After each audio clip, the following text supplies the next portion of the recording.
The 2024 edition of the Electrical Safety Rules has been published. This is the most substantial update to the electrical safety rules in many years, and this presentation aims to summarise those changes. There are changes to the scope of most operating authorities, and some of these changes are significant. For further information on the details of these changes, please see the Rules Update module for operators and Clause 3 to 4 of the new Electrical Safety Rules. Previously, exemptions in Clauses 314 and 561 allowed electrically qualified Ausgrid employees without an operating authority to isolate sections of low voltage distributors or street lighting circuits and secure those isolations with personal danger tags instead of an access authority. Those exemptions have now been removed. All operating work must be carried out by or under the supervision of an appropriately authorised operator, and all work on or near isolated low voltage distributors or street lighting circuits must be carried out under an access permit. There are significant changes to the access permits, clearances, folders and forms used within the rules.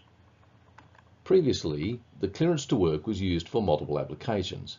Separate documents will now be used for the different applications for which a clearance to work was previously used. For work on isolated low voltage distributors and street lighting circuits, an access permit is now required. For many workers, this will be the most noticeable change to the rules. Where workers previously signed on to a clearance to work for access to low voltage mains and apparatus, they will now sign on to an access permit for work. Work on network protection, automation, control and substation metering systems will now require a secondary systems clearance. Where a direct distributor customer's electrician was previously issued a clearance to work to secure the isolation of the direct distributor, an operating agreement will now be issued. The only remaining application of the clearance to work will be for issue to external parties who are working near low voltage mains and apparatus under the Work Cover Code of Practice, work near overhead power lines. The new access permit for work will replace the existing access permit for work, the restricted access permit for work, and the clearance to work where a clearance to work has been used to provide access to isolated low voltage mains and apparatus. A new access permit for test will replace the existing access permit for test and ancillary work. A new additional worker sign-on and off sheet is being introduced. This form will provide more than 60 sign-on and off spaces and greatly reduce the need for an access permit to be cancelled and a new permit issued when there is insufficient sign-on space on the permit.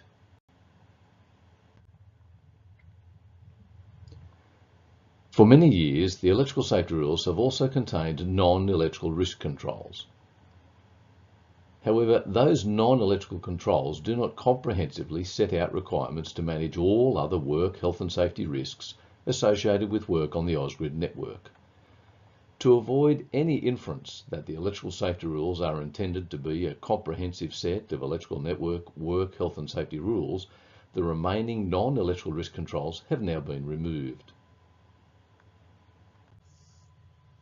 With the removal of non-electrical risk controls, Chapter 6 is now PPE, safety equipment and tools. Anti-static footwear has been specifically prohibited for work under the electrical safety rules, with the exception of workers who are climbing steel transmission towers while the overhead mains are energised. Anti-static footwear is conductive. While this is a desirable feature in some industries, it is not suitable for general use within the electrical industry, where the electrical resistance of footwear is an electrical risk control. For yellow tape barriers, both the barrier in and barrier out taping arrangements that are shown in these images are now permitted for use on indoor metal-clad switchgear. There are changes to the application of the following labels and tags: warning, do not operate labels, operator danger tags, personal danger tags, and the switchboard isolation envelope, which is currently required by Distribution Guideline DG 238, has now been included within the rules.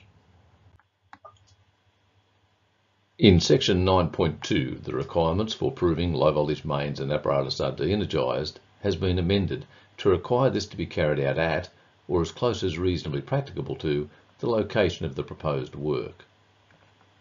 Where the location of the work moves from the original location, working low voltage shorts may now be applied by the permit recipient. This aligns with the requirements for working earths on high voltage mains and apparatus. For work on or near live exposed low voltage conductors, workers must now wear an arc-rated face shield for any work near live exposed low voltage conductors with a cross-sectional area of 6 square millimeters or greater in underground or ground level situations. This requirement applies to all tasks: operating, testing, measuring, inspecting, or working. Historically, injury statistics show that the face is the area of the body that is most commonly subject to burns when a worker is exposed to an arcing fault. This illustrates the importance of the use of face shields as a control to manage that risk when persons are working on or near live exposed low voltage conductors. Employers are now required to ensure live low voltage workers maintain their competency in accordance with the Energy Network Association Guide for Work on Energised Low Voltage. Tool lanyards are used by some workers as a control to manage the risk of a tool falling from heights. However, for live work, a tool lanyard effectively electrically bypasses a worker's insulating gloves. Therefore, tool lanyards have been specifically prohibited for work on or near live exposed conductors. An automatic external defibrillator, or AED, is now mandatory for work on or near live exposed low voltage where a safety observer is in place. The AED must be readily accessible at the worksite. The rules for work on or near high voltage aerial bundle cables, or ABC, and high voltage covered conductors have been moved to section 9.10. There are changes to the requirements for visual tracing from earths and changes to the requirements for proving the mains are de-energised or effectively screened. The term specified customers has been removed from the rules. Former Category 1 customers are now referred to as high voltage customers, and former Category 2 customers are referred to as direct distributor customers. There are new controls required for work on non-connectable overhead mains and apparatus, including a visual patrol immediately before commencing work, portable earths within sight of all workers on the mains, and personal danger tags must be attached to those portable earths to identify the workers who require them. Additional PPE is now required for operating high voltage switchgear. The PPE requirements vary depending on the operating task, the switchgear being operated, and the upstream protection time setting. This is a significant change to PPE requirements and will provide operators with a much higher level of arc protection. The Chapter 20 index has been removed. With the increasing use of electronic versions of the rules and the capacity to search for certain words or phrases, the manual index is no longer viable to maintain. Not all changes to the rules are included in this presentation. This presentation aims to make workers aware of the fact that the electrical safety rules have changed and to summarise the significant changes. For a detailed description of the changes in this edition, please refer to the 2024 ESR Amendment Advice. Additionally, all changes from the previous edition of the rules are shaded in grey within the latest edition. If you have any questions about this latest edition of the Electrical Safety Rules, please email electricalsafetyrules@ausgrid.com.au.